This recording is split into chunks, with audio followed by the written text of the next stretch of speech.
Hi, everybody. Welcome back to Chitheads. Today, my guest is Alex Auder, who is a well-respected yoga teacher who has recently opened a studio in Philadelphia, but who spent many years teaching in New York City, where she taught at Kula Yoga Project, as well as her own home studio in the West Village. She's quite well known for her intelligent classes with deep, mind-blowing adjustments, as well as her incredible ability to distill teachings from yoga philosophy in a way that is profound and insightful. Today, I wanted to talk to her about her extraordinary life. She grew up in the Chelsea Hotel. She also wrote a book about that experience. A little bit about the philosophy of Vedanta, which has really informed her life and her teachings, and also her critical ideas on the contemporary yoga scene. So we're going to get into all of those things and probably more. So hello, Alex. Thanks so much for joining us. Hi. Thanks so much. It took us a long time to get together. It did. I'm so glad we're finally here.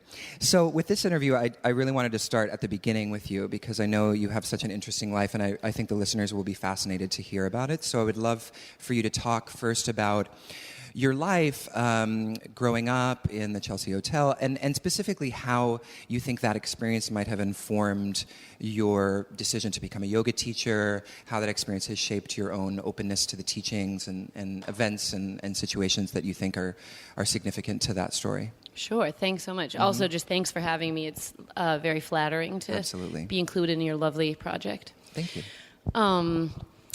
Yeah, so I grew up in a hotel called the Chelsea, which was, I say was also because it's changed quite a bit. And the landlord, Stanley Bard, who was really the beacon for this particular scene that gathered and lived at the Chelsea. So it was a hotel, but also very residential. I don't know what the real statistics are, but probably more than half of the people lived there full time. Yeah, and. Well, did they pay hotel rates, or were they? Yeah, that's the big thing with Stanley. So he would do rent in exchange for art. There was also a lot of transient people coming in and out, and or you might have owed, as we did, rent for a few months at a time, and you wouldn't necessarily be kicked out, although there was always a threat. So Stanley was ousted. It's too long a story. It would take the whole interview to say. I actually wrote an article about it. Amazing. Where can we find that article?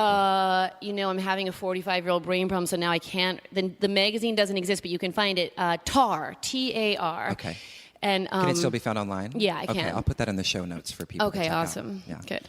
So, the hotel's basically been bought and changed. It's completely turning into a product of the issue of the new New York, right? Yeah, so it's no longer really what it was. But still, people that I grew up with do still live there, who lived in the apartment above me, and it still has a certain element as it was before. But basically, there was still the threat of being kicked out. Stanley was still to us, the evil landlord. But we had a love-hate relationship with him, as anybody in those days did. And so it was very much a New York world that I'm sure exists in different levels. Like, I don't like to be that old New Yorker who constantly says there's no New York. Yeah. Of course, people are thriving and there's counterculture going on. There's amazing things going on. But because it was the 70s... Yeah. The 60s, the 70s, and even the 80s, particularly the 80s, because there was still this crazy, underground world in the 80s, even though New York was being, fucked around with by the powers that be. The Chelsea was a gathering place for way back when. It's a landmark building, actually. Thomas Wolfe, Bob Dylan stayed there, wrote songs. Leonard Cohen, Sid Vicious stabbed Nancy there. Wow. And then the Warhol scene gathered there. So there's a Warhol movie called Chelsea Girls, and that's how my mother sort of ended up there because she was an Andy Warhol actress. Wow. And so she... it was not like, you go to the Chelsea because of Warhol. It was just very natural. That's just what happened. It happened to be a welcoming place for that kind of counterculture situation. And, a lot of people ask me, were your parents hippies? And really not, because they were older than hippies, and they're very much part of this underground art world of New York in the late 60s and 70s that really outliers, that don't fit into one particular category. My dad is a French video artist still working today, Michel Auder, and is super cool guy. Yeah. So I was born almost in the lobby of the hotel. My mom was in labor, and it's all on video because my dad is a video artist, which actually...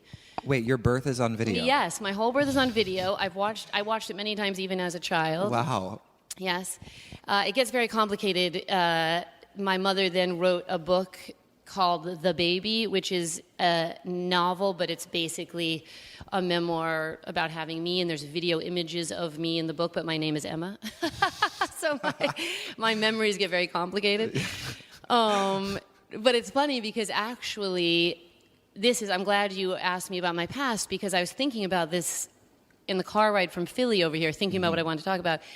And my dad was one of the early, and this isn't me just, blowing smoke up my dad's ass. You can look him up and, you'll find out about this. He was a real thing. He's not super famous in the mainstream art world, although he is getting more and more. But basically, he's one of the first diaristic video makers. So he was like, we could say one of the first reality filmmakers, wow. because Yeah. he filmed everything we were doing. And it was this very casual thing. You didn't really think about it. It wasn't like, oh, the camera's on. He was just filming it and it was happening, which is why my birth is on tape. But we didn't perform for the camera. It was just like very much everyday life. But the everyday life is kind of interesting because it happens to be the Warhol scene, the Chelsea Hotel. I mean, he did it his whole life, so that moved on to other things. But so there's a lot of visual images of that time that I can tap into, which is cool. Have any films or documentaries used any of his content to? Yes, they have. There's because there's probably an incredible movie there. Yeah, right? well, he's constantly making work. So really, his stuff is it, and he made his own narrative movie with all of the images of his whole life. So it's always being rehashed and digested in different ways. And then there was a documentary on an artist who's now dead named Alice Neal, an amazing painter, and my dad is in that because he was friends. There's you'll find stuff in the art world. Yeah. So I think. So that context that I was brought up in, which, is nothing that I did or didn't do, it just was, that's just happenstance. I happened to be born in that time. Does really inform, I think, where I'm coming from in terms of being very rooted in a New York countercultural scene. Yeah, for sure. And then getting introduced to yoga before yoga blew up and became mainstream. Yeah, before it became a big market and industry. Exactly, which is what, interests me. And I have a lot of critical thinking about it, but also I just think it's also interesting. I like to explore the complexities of that. And again, like I said, not wanting to place myself into this bitter old, bitch saying, New York sucks now and so does the yoga world. I get that the yoga world is ever evolving. And I'm totally into what the youngsters are doing. Like there's this whole, new zeitgeist of movement that's not necessarily labeled yoga, that's being introduced to the yoga world. It has a lot of, the way gymnasts and acrobats train. There's these young boys who teach at my place in Philly, and I'm into it. I like it. The different way of doing handstand. You don't wrap the shoulders, you shrug them. You know what I mean? Okay. Are you aware of that? No, you don't? Interesting. Okay, good. I need to come to a workshop at Magu. Yeah, exactly. You'll have to come to Magu. And I like, I totally like learning from the youngsters and integrating it into my own teaching and practicing it. So I'm not one of those, but I am bitter. Yeah. But if you could describe, and maybe this is getting ahead of ourselves, but if you could describe like two or three like fundamental differences between the spirit of yoga when it was really couched in this countercultural experience that you're talking about versus today, what we're seeing. What would you think that those few things are? Okay, that's a good question.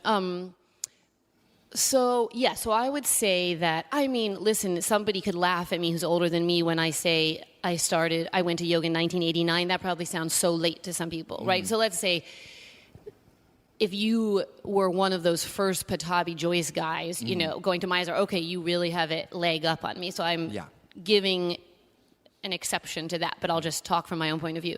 So when I started practicing in 89 at Jivamukti on 2nd Avenue between 9th and 10th, there were very little yoga, it was Shivananda yoga. I think the only teacher training you could do was Shivananda, and I think White Lotus existed back then. Okay. Ganga White, I think, I'm not sure if they're still around. And of course, Iyengar, and of course, Ashtanga. Yeah. I mean, but I don't know if they teacher trained Ashtangis at that time. I don't know. Yeah. But Jivamukti was really like the first kind of Yes. Americanized brand of yoga Yes. that sort of moved away. I mean, it was obviously based in Ashtanga. They were originally Ashtangis, but it was kind of the first Yes. rebranding of yoga. Totally. Actually, they weren't originally Ashtangis. They were Shivananda trained. They both okay. went to a lot of David and Sharon, I think, and Eddie Stern both did Shivananda. Then, yes, they were very early on introduced to Ashtanga, but they were first Shivananda. Yes, but they were like, the first, I would say, you're correct in that, a modern yoga studio in the sense that they were integrating pop culture into the more what we now know is not necessarily so ancient, right? The physical yoga. But traditional for us. Traditional for us, exactly. As well as Vedanta, as well as the yoga philosophy. Looked modern in the sense that I'll say Sharon wore black eye makeup and, looked sexy, let's say, and I'm saying this in a good way, like, she was gorgeous, and they really were the first to merge, I feel like, this Eastern, rooted in India vibe aesthetically and in teaching with a modern, more pop culture thing going on. And pop culture was different at that time. So, that was really kind of, to me, when I first went to class, my first class was with Sharon, it was really transformative, really mind-blowing.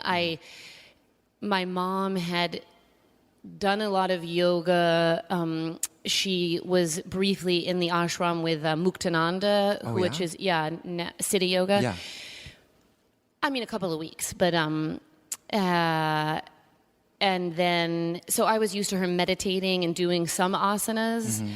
And there was a lot of, she'd play kirtan a lot around the house. But I didn't really associate that when I went to Jivamukti for the first time with my mother.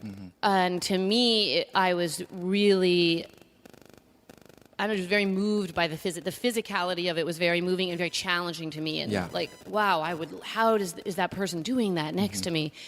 I was always a very flexible person. I did a lot of ballet, and I was genetically very flexible. And when I was in class, I was like, "Oh my God, now that's flexibility." When I would see the person next to me, and then, but beyond the physicality, also the spirituality was deeply moving to me. And it's very hard to describe that first experience, what Sharon brought to the table, but she brought this amazing mixture of music and wise speaking and text and Vedantic theory that really just spoke to me. I don't think there's any real explanation of why some of us are moved by some things and not by others. Totally. Yeah. I mean, for me personally, I remember it was definitely the physical postures that were first attractive to me, and because I was raised in a very kind of Judeo-Christian context, I couldn't actually hear the philosophy for a long time because it sounded like everything was reduced in my mind to Judeo-Christian understandings of the divine and God. So anytime I would hear, anything that approached talk of the divine, it was like immediate repulsion. It took many years to kind of soften in that way. Yes, and it's interesting that you say that because there was, they were also... the first people to very blatantly say the word God in class, and it was very controversial at times, and we were taught that I won't say we had to do this to be a Jivamukti yoga teacher, but basically this was, and I was full on board, which is weird because I too came from a loathing of any organized religion, seeing the real violence of my mother's Catholic family and. To me, it was absolutely pathetic, and anyone in that to me was an idiot. Right. But somehow, however Sharon presented it, was you were on board. Not distasteful to me at all. And then, it was very much like, so I will. So at that time, to get back to your point, that was very countercultural to actually talk about Vedanta, to have a Dharma talk in class, and a lot of people were turned off by it. Yeah. And still kind of are. I mean, yes. But that's the niche that they've carved out now, is the people who are attracted to that. But I mean, there are people that still go to that, to I think that studio or any studio that does Dharma talks and they'll leave, based on yes. that. And really the scene is moving very much away from the Dharma talk. Exactly. As So we move I would into more fitness oriented yoga. Yeah. Totally. And I think that's a good through line to continue on what we're talking about, because I think that for a little while then it was accepted. Like when I opened my first yoga studio in Rhinebeck, I very much did the Jivamukti method. Sharon and David came and they gave me their blessing, and I gave a very their blessing for me to teach is what I mean. But this is before the teacher training? Well, there had been one that I didn't partake in, and then they were in between. It was either they were in between about to start. I think that they were going to start their second one. And then I did that. So before the second one started, it might have been the third, so don't necessarily quote me as fact on that. But world, if you're listening, don't quote me. I did it through correspondence with Sharon, like all the text of the teacher training and the books. Then I taught at the New York studio. And then when Sharon was my mentor, and I was sort of her mentee. Is that a right word? Yeah, it is. And so I was given a little bit of a free pass in that way, which actually did ruffle some feathers. I bet. Yeah. But then I was asked to partake in the actual training, and that's when we parted ways, because you're like, I'm not doing that. Yeah, and I wasn't like, I'm not doing it because I think it's stupid. It was actually more time and money, and I had felt I needed to be. I was traveling back and forth from upstate New York to, but yes, they were very upset about it. We're totally on wonderful terms now, and it's all fine. But it was extremely traumatic at the time. Yeah, a lot of tears, a lot of letters exchanged. Because I was no longer allowed to use the Jivamukti name, and now it seems so ridiculous. As time passes. But at the time, it was hard. Was that around the time that you found Kula?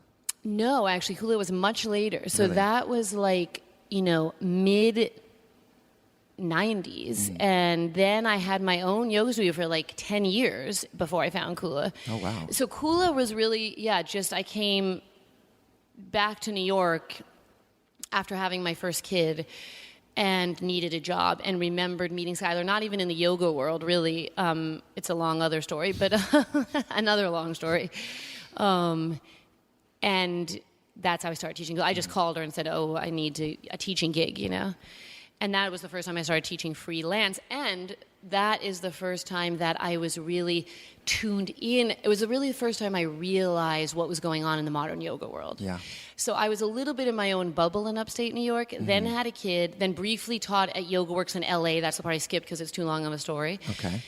And I came to New York and was really not aware of the explosion of yoga until I moved back to Manhattan. So that was about, 10 years ago. After 2001. Yeah. Yeah. Because that's when it Yes. happened, right? It was like Yes. 9/11 and then Yes. explosion of Yes. yoga. Yeah. And a lot of people would say to me, you must have studied a lot of Anusara. And I didn't know what the fuck they were talking about. I mean, I knew who John Friend was. I knew Anusara was, but in my mind, he was an idiot, And I was like, I don't know what you're talking about. And then I realized that because I had a lot of Iyengar influence in my teaching. And there's a lot of alignment in his. Yes, in that tradition, right. And I always joke, that whole idea is so funny, getting back to John Friend, which I enjoy talking about, that he would use the word universal principles. I mean, how, obscene is that to say we only know, as though we know what's beyond Earth, Yeah. I always say the earthly principles, That's great. Yeah. That's a great. So when I first saw this commercial that John Friend did for a yoga mat, a wider yoga mat that he actually, it's kind of hard to find this online, but you can try to look it up. I think they tried to hide it after the Babarazzi skewered it, which they did a beautiful job of. And we can get back to the Babarazzi when we're ready to. But I was absolutely so deeply offended I couldn't believe it, and the thought that anybody could see that commercial. He claimed the yoga mat would open your heart more. I mean, it's the most idiotic, pathetic piece of schlock shit. And then the people could still follow him and think he had something to say boggles my mind. Yeah. Like that to me just destroys any human image to me when you see I don't have any forgiveness for that. I can't be like, oh yeah, but he's interesting. He's got a lot to say. I'm like, no, you did a fucking yoga mat commercial where you pretend that a wider mat opens your heart. You know. So let's get into this, Yeah. and I want to get into this in a particular way. And this is a perfect segue yes. because you have been very honored to have recently been signed on with the glorious Haynes Herway Corporation. Oh yes, as an ambassador. Yes. And so Thank you for reminding me. I'm curious how you were asked to Yes. to come into such an esteemed position. Well, it was really an honor that I had been hoping to receive all my life. Yeah, well, you're sweet to mention my yoga video canon. Yeah.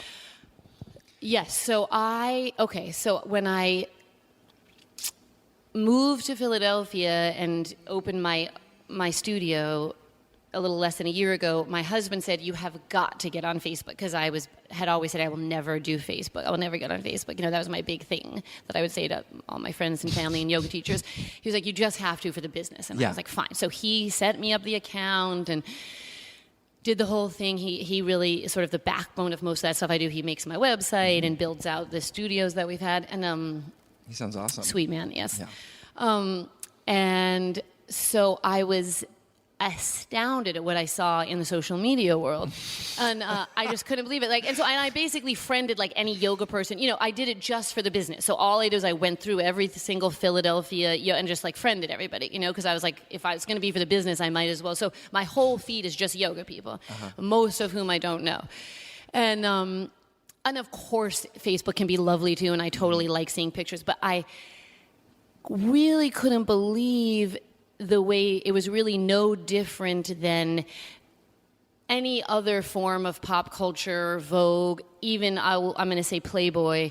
To me, it was kind of like, which I love. I love a glossy magazine. I'll pick up a Playboy. Does that exist anymore? I just heard you can't put tits on Playboy or something weird. Yeah. Sure. But anyways, I used to. When I was a kid, I loved Playboy. And I'm Wrong not kidding. magazine Yeah. for me. Yeah, raw. Okay, good to know. Yeah. I'd always find my dad's Playboys and really get into it when I was little. Yeah. I found it my dad's club magazines when I was young. Oh, nice. I'm going to have to check that out. Sorry, Dad. And so it's not that I don't like to look at a pretty, beautiful picture of a woman's body or a man's body, but I kind of couldn't believe how homogenized it was. And of course, the whole precept of Facebook is you only have the like button.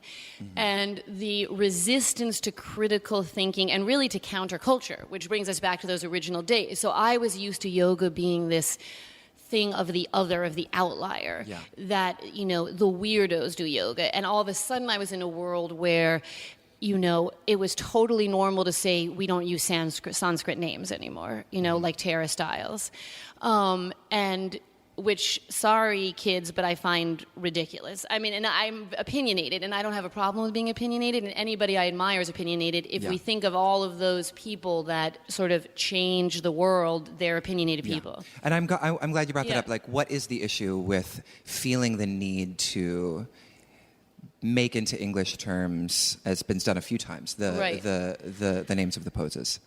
I mean, it's really complicated, and there's this whole controversy about what is traditional, what is not traditional, and that Matthew Remsky writes really well about that. Yes, so I don't feel like I can really offer, verbally a great didactic, explanation about the controversy of tradition versus non-tradition. I love reading critiques about it, and I'm into talking about it. But I guess I will say that personally, rather than a more broad critique of what is really traditional and what is not, personally I find it distasteful because whether or not our physical postures are old or not, we know they're not that old, most of them. They were still originated with Sanskrit terms. Yeah. And the philosophy is in Sanskrit. Exactly. It's entrenched in it. And it's funny because and this has just come to me when you're talking about it, is that we don't turn to plant names, which are Latin names. Right. We don't turn to plants and say, oh, that didn't originate in English. We need to change the names of plants. You know what I mean? Right. Because the original Latin, because it's a part of a system of understanding. Yes. It's a part of a science of understanding a particular, tradition. And I get what you're saying about the critique of tradition and where it starts and where it ends and whatever.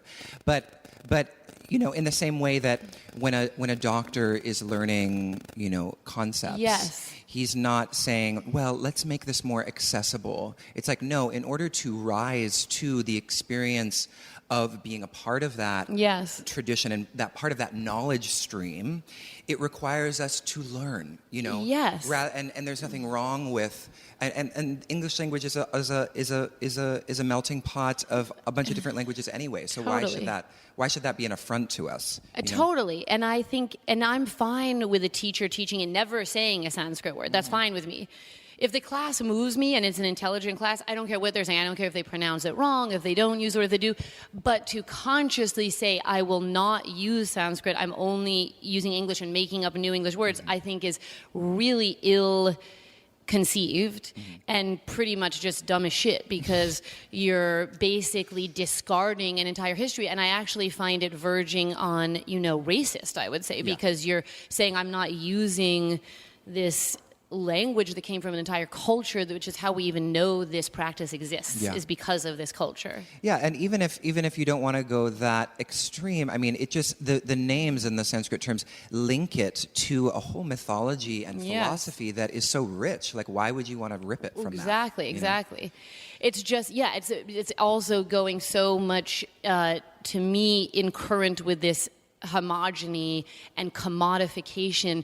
Anytime money gets involved, which is inevitable, right? When something gets popular, one can't help but to become more homogenous, right? The product can't help but become, because it's just the issue with having a lot of people interested in it, like a McDonald's, right? The way something's popular. Yeah. There's obviously something tasty about McDonald's, but we know all the things that are negative with it as well.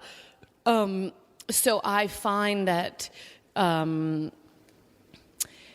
the representation, to go back to this social media situation of yoga with it's almost a fear of the critical thinking mind, I find, is fascinating and can be maddening. And I will often find, I'm not going to say my opinion about this because I'll get a whole lot of flack. We were talking about this before, so I don't interrupt you, but we were talking about this before the interview about how, just like you're saying, there is this feeling that we're compelled to speak in this kind of like, all positive thinking, like kind of dripping with, sappiness sort of way. And that is really, that's the discourse of yoga. But that's not the discourse of yoga. No. That's, yoga has always been a part of, traditions that were critical, and there were philosophical schools that arose around, the yoga and Buddhist traditions that were all about, like, having discourse, having like critical discourse, and looking deeply at these concepts. But there's this kind of flood of, everything works. And the universe provides. The universe provides, and like your opinion is your opinion, and it can live side by side with my opinion. And then there's this just messiness where nobody really has any ability to discern between what is fluff and what is concrete. And and they think that fluffiness is fine, if that's your truth. But it's like, actually, fluffy ideas can lead to suffering. And if we're partly here to find some way of realizing a more integrated experience on this planet, it seems like the concepts and the ideas are important. I totally agree. I mean, even the word grateful, I have a bit of an allergy to, because I'm so glad you're saying this. Oh my God, it drives me crazy. And it took me a long time to articulate to myself why I would feel bristled when I'd see the word grateful all the time. And what I do is I'm like, okay, let's say that, and again, I'm just speaking from my own Facebook feed, right? I'm sure other people have incredible Facebook feeds, which are much more interesting and revolutionary than my yoga Facebook feed. But I always imagine, okay, let's say a group of, I'm just going to randomly say Afghani women who have been raped and enslaved had to look at my Facebook feed.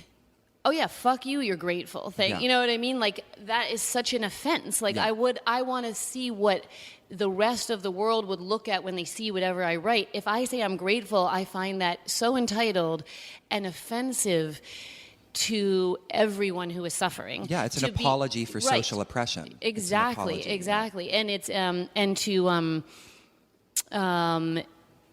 project that gratefulness in the guise of saying that that's acknowledging all that we are lucky enough to have and the others who don't have, the have-nots. Yeah. It really makes me crazy.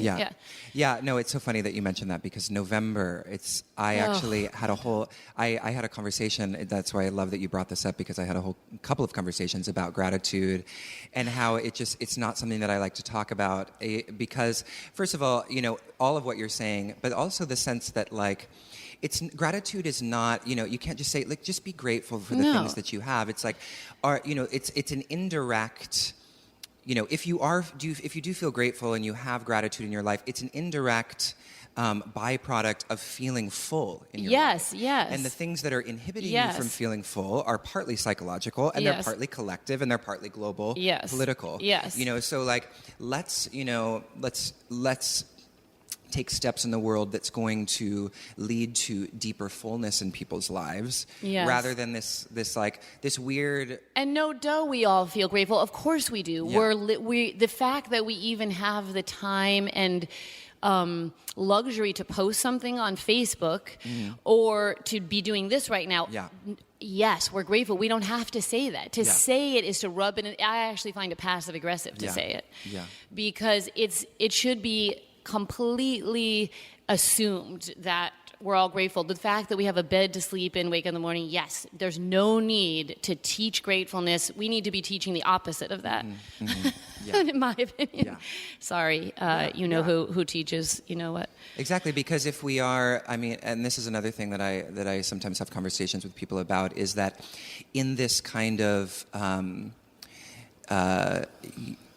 this preaching of, feeling happy about everything, and feeling like full of love all the time, in order to hold on to that experience, people have to shut out the shit. Yes, and exactly. So it's actually kind of a prescription for escaping from what's going on, which is a lot of really shitty political global things. Exactly. And so if somebody's idea of yoga is, I'm supposed to be happy and joyful and grateful all the time, that they're going to have an incentive to ignore or not engage in things that need to be engaged in. Yes. And it's such a simplification as well. Like, we are products of our environment, you and I. And so, of course, we can't help but take part in the marketplace. And we also both make a living teaching yoga. Yeah. And I do support my family. I have an equal partnership with my husband, and we both equally support our family and our 2 kids. And I've always taught yoga to make a living. That's what I did, I already wrote a sort of blog essay about how I got into yoga, so I don't want to be repetitive, but in the sense that it's not like I quit another job to be a yoga teacher. It happened very naturally, and it was almost out of my control, and I didn't even want to be a yoga teacher.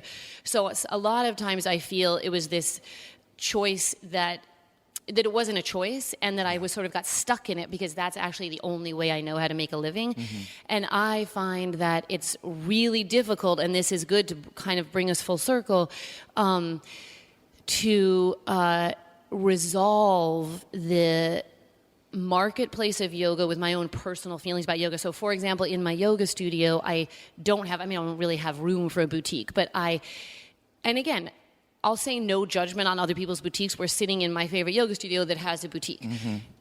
I also don't have money to put a boutique in, all that shit. So part of the things that I'm against, couldn't even have, because, for example, I don't wear regular yoga clothes.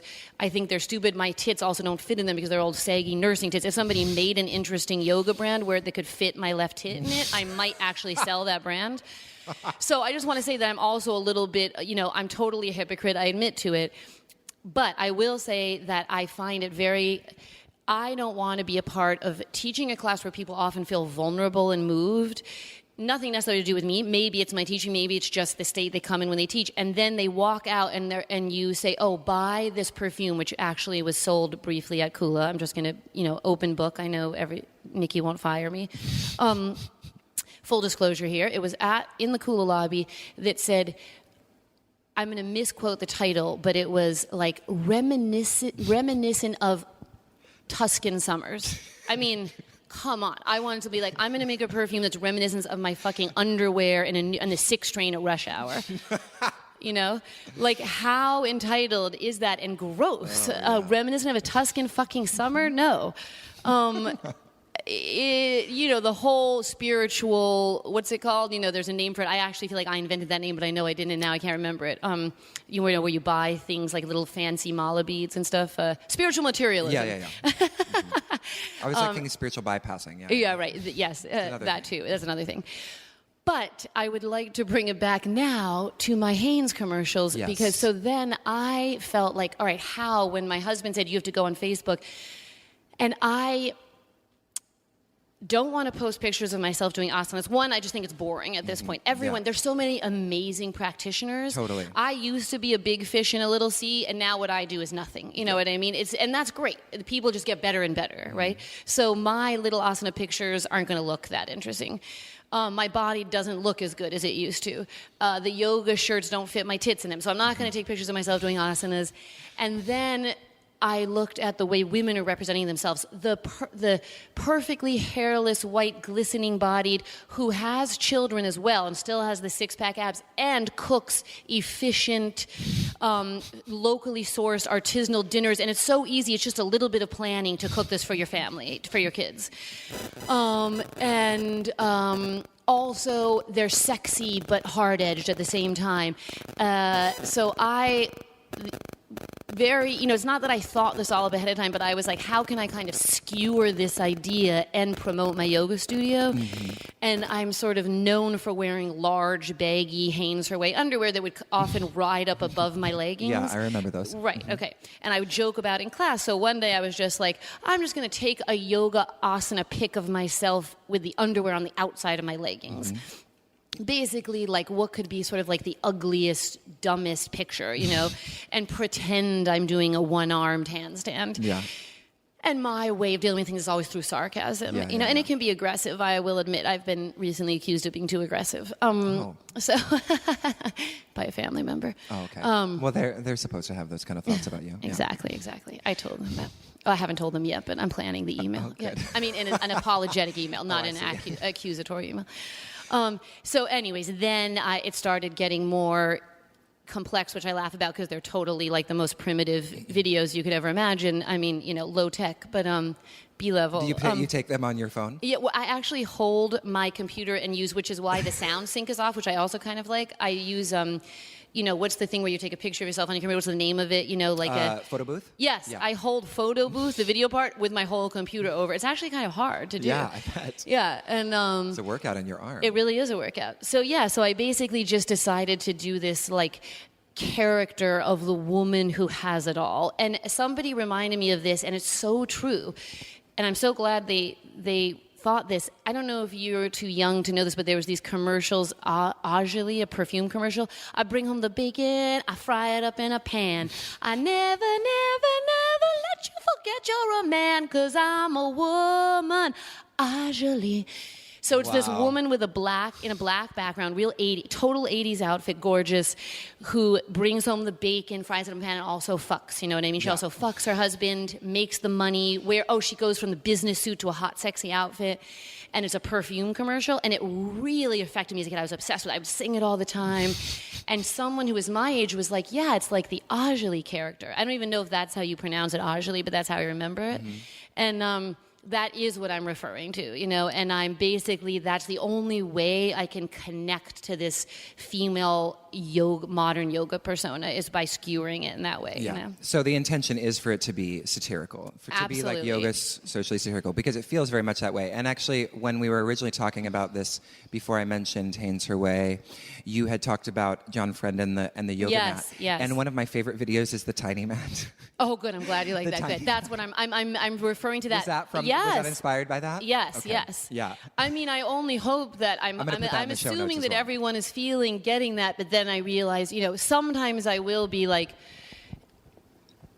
yeah, not that it matters. I mean, the work stands on its own. But Yeah, I mean, you either feel that it's skewering the yoga world or not, and either way, it's fine. But yeah, the tiny mat is totally making fun of that, and making fun of the yoga products. Mm-hmm. Is it safe to say that you think to be an ambassador of any kind of company that's selling something is problematic? Absolutely. I find, and this is, I know I told you before we started this, I'm going to offend a lot of people. And people that I adore and love, you know who you are. You are, I know, ambassadors of Lululemon. Mm-hmm. I find it absolutely ridiculous. Also that somebody, when they post, I'm an ambassador of Lululemon. I'm like, really? You, your fucking grandmother, your mother, and your brother's sister? Like, who's not an ambassador of Lululemon? Like, don't be proud of it. Like, you know what I mean? Like, they asked me to be an ambassador, bitch, Actually, they didn't. After they saw your videos. No, they won't do that. But I just think, I find it really distasteful, to put it sweetly. And I think I don't like whenever, of course I'm wearing products all over my body, but often I will black out the Nike symbols, only because I don't like to look at it. I find it aesthetically distasteful. So that fucking little, what is it, the horseshoe symbol on everything, drives me absolutely crazy. The dude's politics are obviously fucked up. Mm-hmm. Yeah. I don't see why, but that's what I mean. It's fine. The whole world is like this, but my problem with it is that we act as though our yoga culture, I'll put us all into that, acts as though it's better than pop culture fluff. Yeah. And it's exactly the same. Yeah. And I don't have... It's just manipulated in a different jargon. Exactly. Yeah. And so it's not that I have a problem with someone, if Adidas, so for example, I'm fairly sure that, are we going to get in trouble when we name names of things? I mean, I own this project, so the only person you could get in trouble with would be me. Okay. Or the people who we mentioned. So I was told that Elena Brower made quite a bit of money. In my mind, I'm going to use the word, and I'm totally making things up here, I'll admit, whoever's listening. I mean, I don't know this is the right number. $150,000 by Adidas she was on some Adidas commercial, like she made little yoga videos for their website, right? And I don't know what you call that, like a little line of Adidas clothing. When I was told this number, it was like, it's not that much, 150,000. Now, to me, 150,000 is life-changing. Oh my God, yeah. I'm dollar to dollar. I mean, we live partially on a credit card. We're not. Yeah. I hear you. So, yes. So I'm lucky in life. I have a family member, who helps out. I'm just not complaining, but saying that means a lot to me, $150,000. Yes, totally. So what I want to say in terms of my own hypocrisy, if I'm going to just say Adidas because that's how it was told to me that you pronounce it. No. Yeah, I swear to God. If they came to me and said, here's a check for $150,000, will you promote this little line of clothing on our website? Honestly, I probably would, because I fucking could put the kids through school for the next few years, Yeah. I wouldn't feel good about it, but here's the rub, is that they would never ask me that because that's not my... I would never be asked because my actual self isn't the kind of person. If you tried to get me to do a straight commercial right now and talk about like the Adidas clothes, you would just crack up because I'd look like an idiot. I'd be making weird faces. I don't have that kind of commercial smile. I would really love to see those commercials, though. Well, and maybe that should be the next. And that's why I did the Hanes, right? Because I was like, let me try to be like the straightest chick I can be, and that was actually fun for me to do because I've sort of done that for years where watch, I'm going to try to sell you this. this coffee is so delicious. If you drink it before your practice is going to be blown out of this world. So I actually do that to entertain myself. Yeah. So I guess what I'm saying is that I'm lucky because my hypocrisy can't be revealed because no one's ever going to ask me to represent Adidas. Right. You know? Yeah. You'll just get angry emails from people after they read this or exactly. listen to this I'll get a lot of angry emails. You know what? I welcome them. One amazing thing the Babarazzi did, and if nobody has read this website, please do. It's hated mostly in the yoga world because it's skewered exactly what we're talking about, the pop culture of yoga, but it's extremely well written. It's really smart. Everything I'm trying to say, the writers of Babarazzi say 100,000 times better. But what one of the writers of Babarazzi did was they responded to critiques. If you look in the comment section, amazingly, totally non-defensive, so smart. And that's very hard to do, you know? And I think that's incredible. And it really shows you how smart the Babarazzi, I'm just going to say the Babarazzi guy is. I think it's a guy, the main guy. Do you think there's more than one writer? I think there were a few, but I think there was one sort of leader of it, who I kind of... How do you feel about the anonymity? Because I had a recent confrontation I was mentioning to you before about this, and the position of this person was that it was somehow cowardly to be anonymous, and that if somebody has these kinds of critical opinions, they should just be public about it. I think that it actually shows how homogenous and actually scarily thought policed our yoga world is, because I do feel that he had to be anonymous because he did it so intelligently and so smartly, but so harshly. Yeah. He actually was threatened. Sadie Nardini wanted to sue him because they really went wild with Sadie Nardini stuff, because she does all those videos like weight loss, yoga, you know, the 30, I don't even know what they are, but I also find them to be extremely distasteful. And the Babarazzi really skewered her pretty strongly, and that's why some people feel that they were very misogynistic. It's hard to use the word misogynistic because we didn't know if they were men or women, but I will say hateful towards women, but I found it actually totally the opposite. I find what Sadie's doing to be misogynistic. And what is it that Sadie's doing? If we can. I find that it's yoga for weight loss brings up such a loaded suitcase of issues for me that it's almost so hard. It's so hard to unpack. I mean, we could do 2 hours with unpacking those issues, but anorexia in the yoga world, bulimia, obsessive A-type personality where people are totally body obsessed to the point where, love and family is neglected. A lot of yogis have a horrible personal life because of hatha yogis, modern hatha yogis, because all they do is practice and they can't get together their interpersonal relationships. So to whittle it down to that you could do something in, a half an hour workout. I mean, Tara Style does this too. To get tight abs or lose weight is so pathetically simplistic to me. And fine, it's like any number of things, but again, it's just the same schlock as one of those car salesmen that you see at 3 a.m. It's no different to that than me. But somehow the people who are promoting hatha yoga like this will get offended if you say, no one would get offended if you said, that's the stupidest that's the stupidest commercial for the law office, for a, those divorce ads. Law. Yeah, divorce law, right? But because it has the word yoga on it, somehow it's sacrosanct. Yeah. Is that how you say the word? Yeah, sacrosanct. Yeah, sacrosanct. And I guess that's my problem with it. And that's what the Babarazzi did. And people then would write and say, how dare you? But I say, how dare you say, how dare you, personally. We were talking about that for a specific reason. I mean, we're just skewering the whole yoga community. Yes, we're skewering it.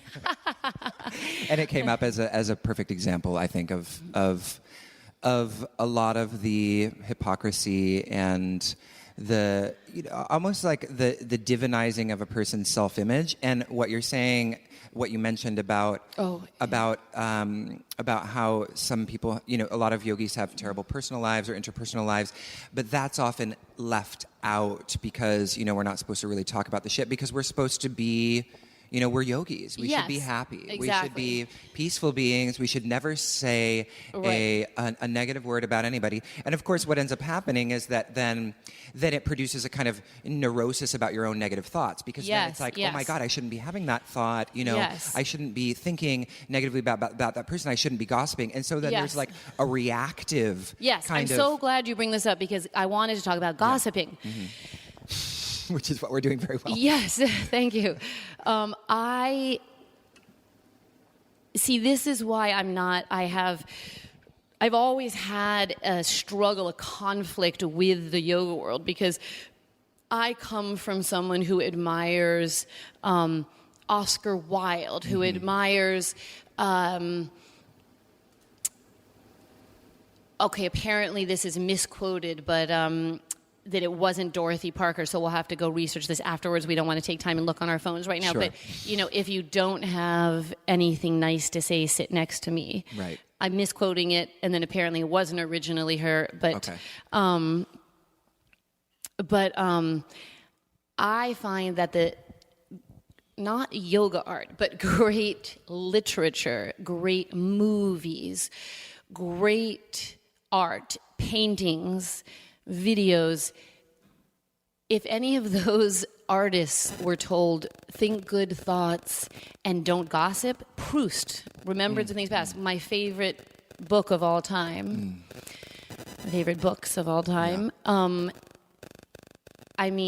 How boring would the world be? The jus de life is to sit and analyze the behavior of other people, and much of behavior is distasteful.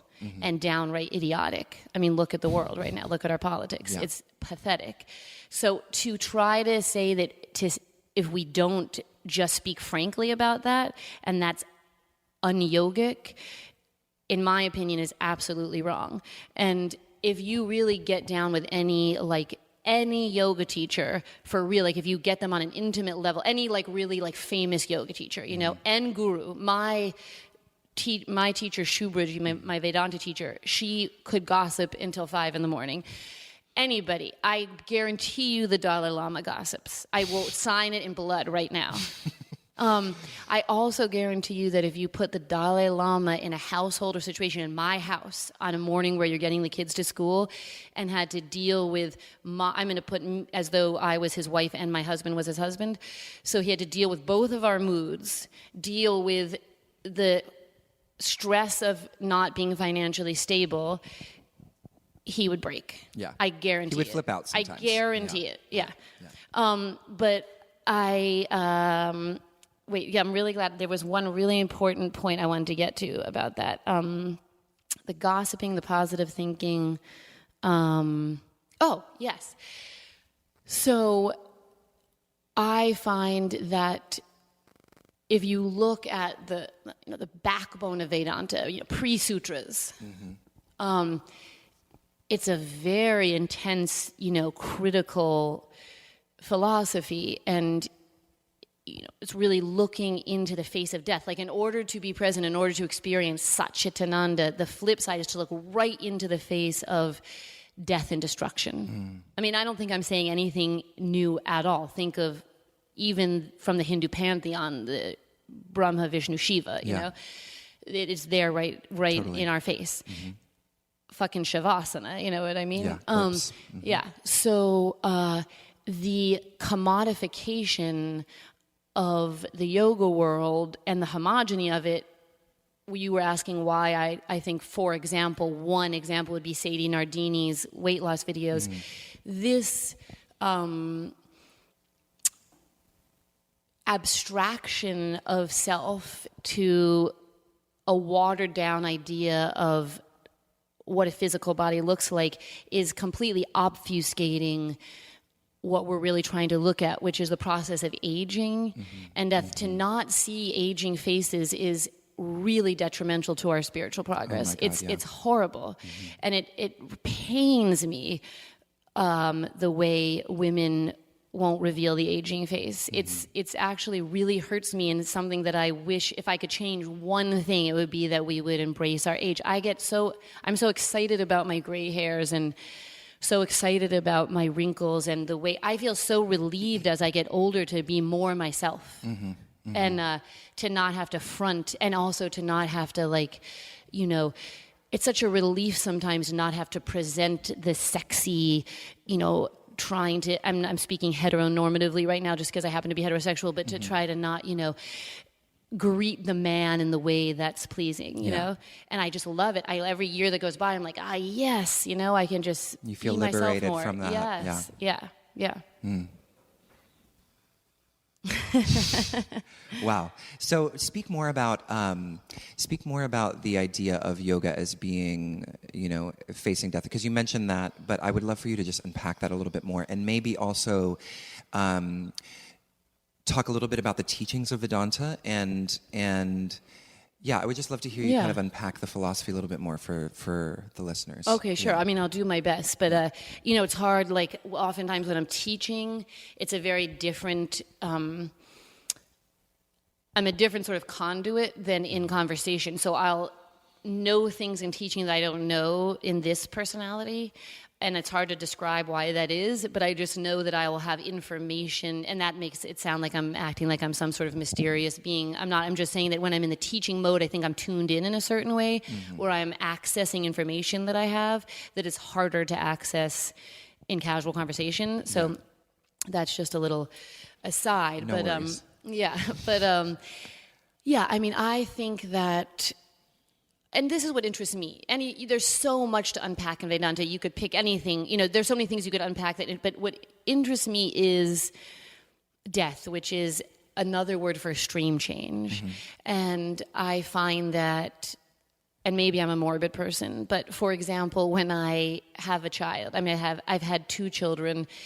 So both times, when I look at the face of my newborn, I immediately see them dying. And this is not, when I've said this to some people, they feel bad, but it's not like that. It's actually a beautiful thing, I feel. I mean, it's beautiful in a bittersweet, painful way. Yeah. So it's so fascinating to me to have the newborn in my hands and be looking at this face, you know, that just exited out of my body. Oh man, not to mention childbirth, which is such an incredible experience of death, you know. It's like, because it is like a little death, you know. Yeah. And then I see in that moment of first breath, of first life, the last breath. You know, it's just where my mind goes. And I think it might be because of yoga practice. You know, I think that might be why I go there. Because I find that in every class, every time I take a class, even if it's a shitty class, I still love it. I'm always like, God, it feels so good to breathe. Like why don't I do this more often, you know? Like the prana moving through the body, it's just delicious, you know? And I'm always astounded, always. Even if I hate the class, I'm still like, fuck, it feels good, you know? Yeah. And then Shavasana, fuck, this feels so good too. And I do think that looking at the newborn's face like that, this is amazing and this is going to end. And the acknowledgement, the reveal of the end makes to me the presence be that much more clear and that much more expansive in the way that Sat Chitananda, so Sat, the essential nature of life, truth, right? There's lots of different ways you can describe Sat, reality, right? So in Asatoma Satkamaya, they use it for real, the word is used as real and unreal. So the Sat of consciousness of Chit, in my opinion, can only be fully revealed when we look right into the eye at the final exhale, at the end of consciousness. Because then consciousness has more context, right? And also how lucky we are. Now we could use the word grateful to have the ability to be self-conscious, to explore consciousness, which is what Vedanta is, right? Like, I would say if it's one thing, it's that we use the crazy thing that makes us human is self-consciousness. Do you agree with that? Mm-hmm. Right? We don't know if other animals have that. Yeah, it's They true. might. But let's just say we know that we have critically it. reflecting and analyzing ourselves, of Right. being self-aware. Yeah. Exactly. So then Vedanta says, who is the self that is aware, right? I mean, that's basically what Vedanta is. Yeah. And then in order to know awareness, one must also know the dissolution of awareness. Yeah. I'm really glad that you're saying that, because it's interesting to me, because the philosophical tradition that I tend to be the most attracted to is Shaivism, Yes. which is very similar to Vedanta in that it's non-dual. But Yes. but there's certain philosophical differences. But what I hear you saying to me feels much more Shaivite, in the sense that there's a sense of the eternal, this like Brahman that includes the pulsation of life, both into life and then out of life. Yes. And so, and sometimes I feel like, and maybe, I don't know if you agree with me, but I would love to hear your thoughts on this. I feel like sometimes the desire or the projection of Vedanta is that it's kind of a promise of eternal life. Yes, So it yes. would be evading basically what you're saying, which is a crucial component to really realizing Satchidananda, which is to be able to experience fully the whole arc of life, which includes both the emerging, the maintenance, and the passing away. Yes, I think that's so true. And I know what you mean, because I used to have a problem with the third line of Asatoma Satgamaya, which is of that sloka, which is, it's often translated as "lead me from the fear of death to the state of immortality," right? To the knowledge of immortality. And I'd be like, really, that would block me. Yeah, that's so funny you said that, because I have the same experience and had the Yes. same experience. It's in fact, when I chant that, and if I translate it for the class, I usually say the eternal, because the eternal for me doesn't resonate in the same way that immortality does. Yes. Because it implies, I think it reflects, or it echoes with what you're critiquing, which is our evasion of death, evasion of the experience of death, or wanting to deny that it's a real experience. Right. But then I realized that and obviously it's all of our own interpretations, but how I interpret the sloka is, I realized after a while, and then now I love it, but I will translate it in my own way oftentimes, is just that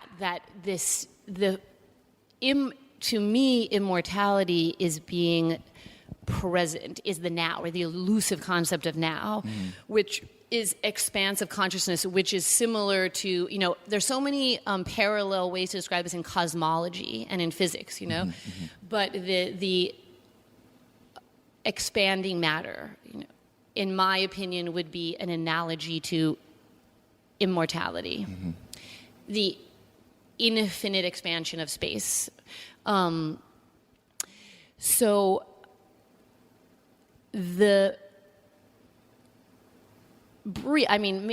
don't know if I ever have, but let's just say I've had, and maybe you have had, two tiny glimpses into the now, right?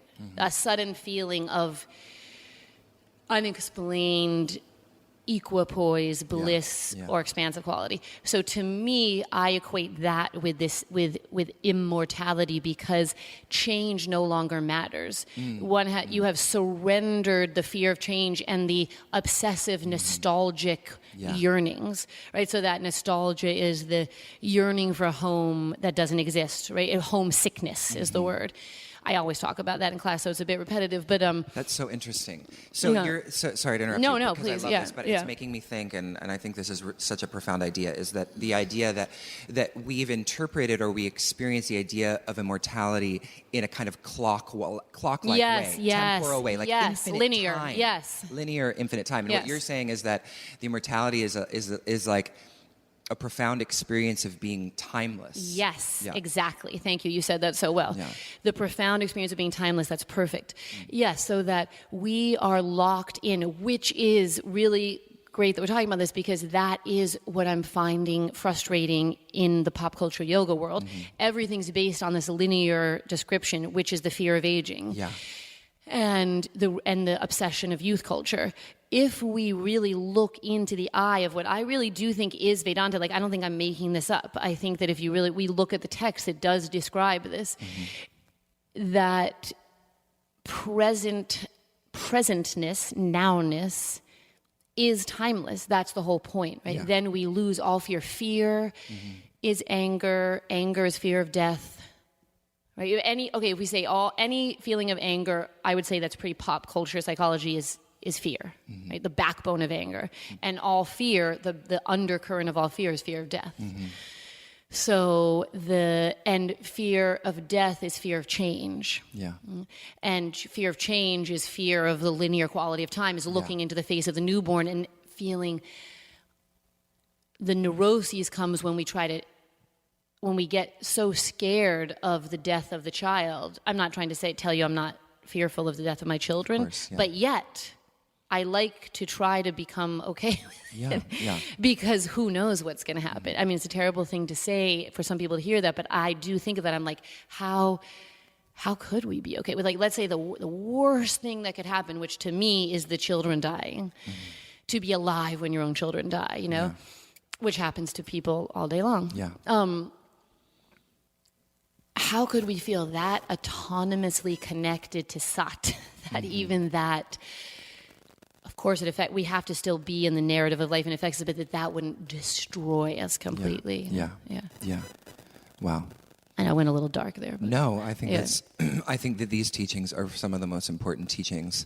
And I was having another conversation with Gabriel Hopper, who comes here. He's a yoga I teacher. still haven't had a chance to practice. Yeah, listen to it when you can, because I think, I would love to have like a forum where you're both talking about this, because you both actually have a very critical voice as yoga teachers, and also like very similar views on a lot of things.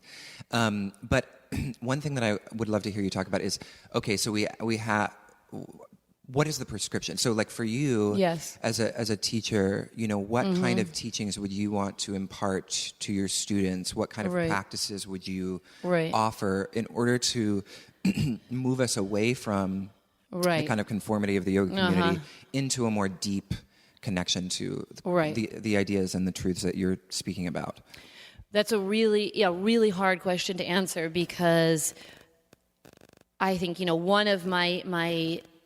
one thing that I try to be very, and I'm sure I fail, but to be very true to is not to present as something other than I am. Is to really be genuine. And genuinely, I don't know. Like, I fail constantly at my interpersonal relationships as well. I'm glad I remembered to say that, because I didn't want to act like I was any better than anybody else before.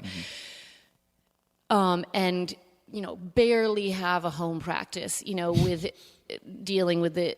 I don't want to say it's an excuse, but trying to be the mom, the wife, and work, and the no, I find it very difficult. Yeah. So, all I could say to that was that I teach from my own, that I really teach from my own genuine voice, from what I truly believe in, which is what we're talking about. Yeah. Like, I do believe in Vedanta. I believe in the practice. And every time I teach a class, I do my best to avoid platitudes and avoid even a phrase. Like, it's sort of like I don't say this to myself literally, but I do realize that it's a challenge that I give to myself, where every word that I say is actually, I believe, even if it's mostly alignment, mostly just right leg, left leg, that too. Like, do I believe this is helping the physical body?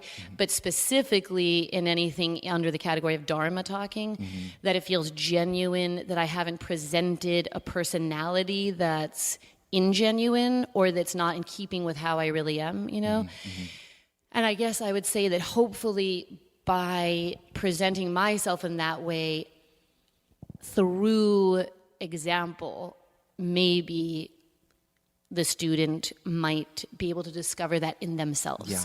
But other than that, I would say it's just kind of kissing my own ass to say it's any more than that. I think mostly it's just you feel good physically, you get some endocrines moving, you get some serotonin levels changed because the physical shit feels good. You know what I mean? Yeah. And other than that, it's mostly a show. It's mostly a nice, I'm good at weaving a narrative arc. I'm doing it for a long time, so it comes naturally. I'm confident. I'm an actress, so I speak well. I speak confidently, and I can make a narrative story, which is all great for, that's all the fun part of a class, right? You create a narrative arc.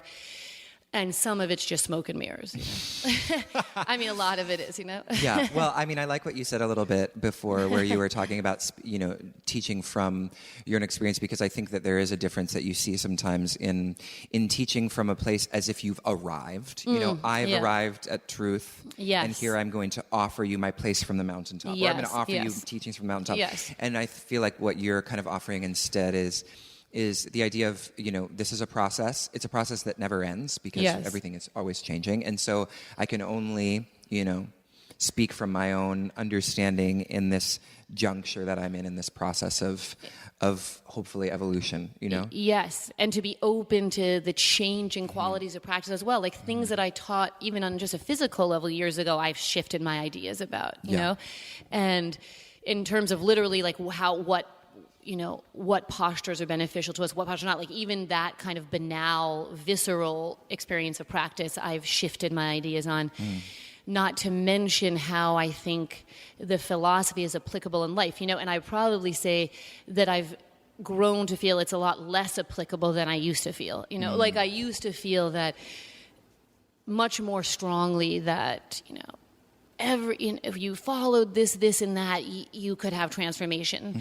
And I would say don't feel that as much anymore. And oftentimes I will actually question it all and think, wait a second, is this bullshit? Like I'm still fucking dealing with the same shit. I'm having the same argument I had 20 years ago. What's this done for me? And are you saying you question the idea of like enlightenment or awakening? Oh, and even yoga itself, like even Vedanta, like even the whole practice, Like maybe this is just some crazy shit some people said. It's interesting, it's fine, but it's not actually applicable to. It is applicable to, I would say, to someone like a monk or a Dalai Lama who you actually can go isolated. I do believe that. I think if you're more isolated and served by others, like fed and given clothes and food, I actually think, yes, that anybody could do it. But in terms of the rote, mundane qualities of life, householding, sometimes I will question, is it possible? But maybe, just to kind of spiral off or connect to what we were saying before, maybe to hold the skepticism of the practice in, the same space that we're continuing to practice is, a small example of looking at the face of death, even with regards to our own practice, rather than kind of like blind faith in a certain trajectory of experience that other people have taught to us. Perhaps a part of the process of sat, as you were mentioning, is to be able to entertain the fact that at the end of the day, it doesn't mean anything. Yes, I would like to think that, and that's often what I think. And what sort of keeps me going is that I do know that I might be able to say there's never been a class I didn't enjoy teaching out of these last 20 years, Like, you'd like to be able to say that? Or you think you can say that? I don't know if I could guarantee that. Like, maybe I've had a really horrible fight with Nick and something awful's happened and, I've actually struggled through. Oh, no, I think I've been so horribly hungover. That's true. I'm just remembering a couple of times now where it was hell. But there might have even been moments during those classes I liked.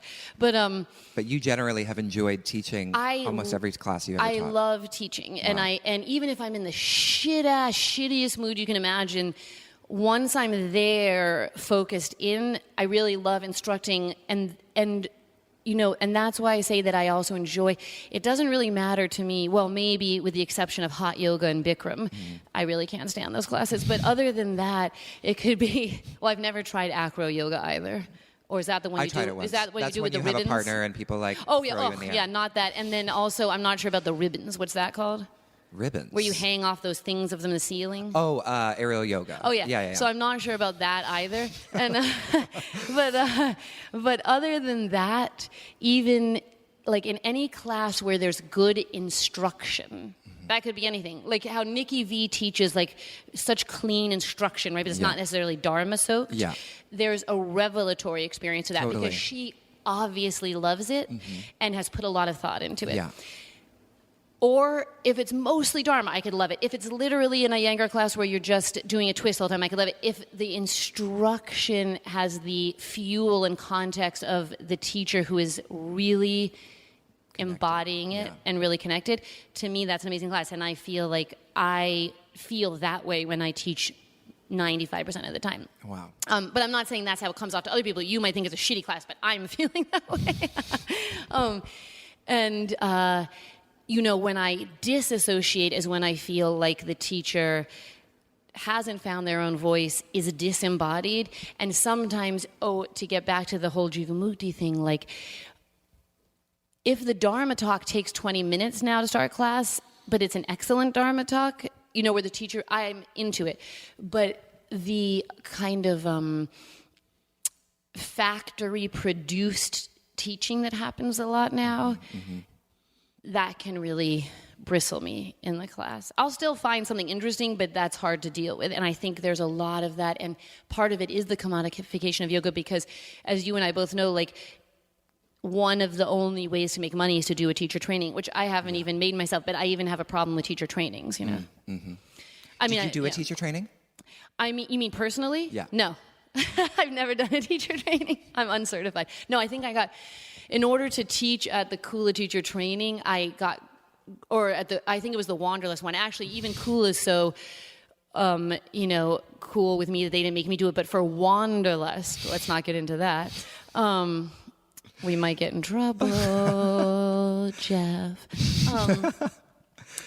I got a certificate. So I think I am officially certified by I don't even know what the place is, the Yoga Alliance or something. Oh, you did? Yeah, I actually, I sent in the hours, and I got a thing, a piece of paper.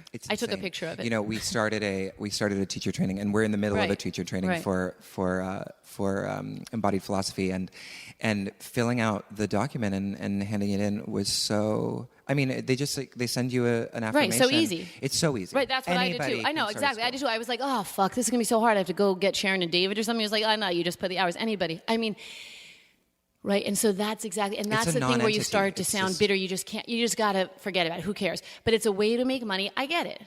But I don't think anyone can say that they're doing a It's not a sign of any kind of standard or quality now, at all. I want to just, say that I probably will do a teacher training soon because I need to make a living. And unfortunately now, most studios, you can't walk into a studio and say, I'm untrained. I mean, there are teachers like you, there are other teachers that I know who are phenomenal master teachers. And anybody, we're going to tell everybody how to come take your class soon. Right. But you can't, I mean, unfortunately you can't go into a yoga studio and not have a teacher training. Exactly. And get a job. I'm interested in teaching an advanced teacher training because I actually think I will enjoy it, but people who have already been teaching for a while. Yeah. And I don't know if I can get anyone to come to it, but that's what I actually would find personally pleasurable and hopefully would also be a way to bolster my finances. But the 200-hour, I don't find teaching pleasurable at all, and I did that, for a company we won't name. And I found it, not my cup of tea. Only because I didn't know why they were doing it. The students, they were so beyond ready to even do a 200-hour level that it astounded me. And it sounds judgmental, but I'm just saying that very clearly, just factually. There's no reason they should be doing a teacher training. And I think that a lot of people are doing that these days, and I do have a problem with it. Yeah. Great. Back to skewering people. Back to skewering people yes, and the wider yoga community. No, I think conversations like this are profoundly important, and I'm so glad that you feel open to be totally honest about all these things. There's a couple wrap-up questions. Yeah, we're going to go take a class together now. Yeah, we are. Super excited. Me too. Jillian Turecki, who I previously interviewed for this podcast. I know, it's so nice. She's the best. She is the best. So a couple of things. Well, one is just I want you to have an opportunity to kind of share where people can find you, whether it be online or actually physically, where in Philadelphia you teach. Okay. And then any other kind of projects you have going on, if you want to mention retreats or anything like that. Cool. Yeah. That's sweet. Yeah. Okay, so now I'm going to do everything that I detest. You're going to sell yourself. And you can buy Hanes Her Way. Okay, actually, I do. My biggest pleasure would be if you watched my Hanes Her Way videos. So some people claim. I want to put some on the website. Would you let me do that? Oh my God, of course. I wanted to actually ask you, would if someone approached you and wanted to make it into like a small web series of some kind, like make it a little more. Yes, would you be open to that? I totally would, except that I don't know. I feel like I've really beaten the horse, so to speak, into the underwear. Yeah, no, I totally would be into that. Yeah. Not necessarily like trying to make money out of it, but just maybe like not. No, I want to make money out of it. Please, I need money. So you wouldn't. So you wouldn't have to hold on to the laptop. I'm not going to do it for free. Okay. Because I honestly would love to have some of these videos on the website. No, so this is like Skylar claims she can't find the videos. When I go to my own interface of Facebook, this is how, what a Luddite I am. Or maybe I'm not in Skylar's. This is what a Luddite Skylar is. She says when she goes onto my Facebook page, maybe you can finally help us with this, she can't find the videos. When I see my Facebook page, it's really obvious. It says your videos, and they're all there. Okay. And I said to her, just go to my Facebook page and go to my videos. She couldn't find them. Okay. Well, I'm going to put all of them on the page for this podcast. Awesome. I'm going to put them all on the web page. I'm excited for that. So now you can basically tell Skylar, go to this web page. Perfect. All of them. Anyway, I know people don't start writing this. I know I could do a Vimeo thing and YouTube and all that. I am aware that my husband is a real tech person. I just haven't done that. So don't write me anything about that, please. Okay. I'm speaking to the people. So no, really my first love is, doing these goofy things, sort of acting, performing, whatever you want to call it, more than yoga. It's just yoga ended up what I do. Okay. So yes, money and Hanes. What was I saying? Oh, yes. So how do you find me? Magoo Yoga in Philadelphia. That's Magu. Magu. It's from the cartoon character Mr. Magoo, named... Really? Yes, because my husband and I, that's our nickname, saying, which one is more of an idiot than the other. Like, oh, you forgot the car keys? What a Magoo, That's amazing. Yeah. I thought it was a Sanskrit word. I know. We were so excited. Our daughter actually was like, that's what you should name. I had a really pretentious name like Flesh and Bone, or no, Bone and Breath. And my daughter was like, my 12-year-old was like, I just hate that name. She was like, I know, Magoo. And unfortunately, it is a Chinese deity when I looked it up. Oh, but she's kind of cool. I think she's actually like the deity of weed. She's the hemp goddess. Oh, cool. Yeah. So, she's not so bad. Okay, so, you can find me there. You can find me most first Saturdays of every month here at Cool of Williamsburg, teaching masterclass. Don't worry, you don't have to be the master. It's me, not you. It's me. It's not you. I have to leave you. What else? I have on my website. I just have 2 entries, but I did start blogging, and it addresses some of these subjects. Yeah, you need to do this more. The second one is more about the timeless time thing that we spoke about, and the first one's a little bit about what we kind of already talked about, my past history, but probably a little more articulate since I wrote it down. And I have my 3rd retreat with Skylar in April to Costa Rica. Osa Peninsula. Yep, right? Osa Peninsula. Yep, Boca Sombrero. I'm doing a retreat there in February. Oh my God, yes, I think that. I'm really. It's so amazing. It's so beautiful. You know what? I just love it. I have to say, I hate selling things, but this is fucking amazing, right? It's The so Osa, good. it's really incredible, epic. And the private, basically, the beach. wildlife. Oh my God, I'm not even a surfer at all, and I get on the board and go fool around out there. Yeah. Skylar is a surfer. Then, and the month before that, I'm doing like this fancy retreat with Amy Wren, who's a Boston teacher. I've never been there, but it's kind of luxurious. That's all on my website, magoyoga.com. Where is that one at? That one is just across from Puerto Vallarta, and it's called like Zinalani. I actually don't even know how to pronounce it. Fancy. And it's really beautiful. I've got lots of pictures on the website. Okay. It's much more luxury than the Costa Rica one, so it's a real different thing. It's really easy to choose from them. Okay. And what else can I sell about myself? I really think that's it. I have no teacher trainings coming up, but one day I will do them, and you can yell at me about them. Yep. You mean because I said that I don't believe in them, which I don't. And that's all. Yeah. Great. So then the last thing. So I one of the resources on the website is what I call the Embodied Philosophers Library, which is basically like a very large annotated bibliography of all kind of the wisdom books that I wish that I had had when I first started looking into, these teachings. Yeah. So I always ask the people that I interview if they would offer a couple of books that have been really kind of transformative. Oh, yeah. That maybe the readers would be, interested in reading. Totally. One came right to my head. Spiritual Midwifery by Ina May Gaskin. And, I think nowadays most women know what that is, but I think it's great for men to read it too. And she's like, do you know who she is?